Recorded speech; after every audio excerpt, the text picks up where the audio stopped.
2 minutes pour comprendre. Aujourd'hui, les fêtes arrivent et avec les fêtes, les repas de fête et avec les repas de fête, les intoxications alimentaires potentielles. Alors, il va falloir distinguer intoxication alimentaire de gastro ou de crise de foie. Et on va poser la question, pour y voir plus clair, au docteur Thierry Lemoine. Thierry Lemoine, vous êtes médecin généraliste à Nevers. Alors déjà, comment on fait la différence entre tout ça et qu'est-ce qui est grave et qu'est-ce qui n'est pas grave? Bonjour. Alors effectivement, les intoxications alimentaires sont quelque chose d'assez fréquent au moment des fêtes de Noël, on consomme des aliments qui ne sont pas tout à fait habituels, avec en particulier les fruits de mer.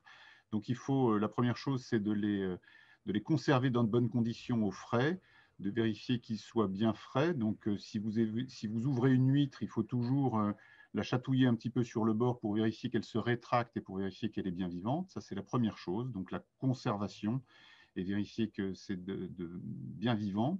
La seconde chose, c'est pour le médecin, ce qui va être important, c'est de savoir quel est le délai entre le repas potentiellement contaminant et le début des symptômes. Parce que si c'est très court, ce sera plutôt un staphylocoque. Si c'est plus long, ce sera plutôt une salmonellose. Et puis, ensuite, décrire les symptômes. Est-ce qu'il y a de la fièvre? Est-ce qu'il y a des nausées? Est-ce qu'il y a des vomissements? Est-ce qu'il y a de la diarrhée? Si les vomissements sont absolument incoercibles, c'est là que les embêtements peuvent commencer parce qu'on peut rapidement se déshydrater et il faudra à ce moment-là rapidement appeler son médecin pour consulter.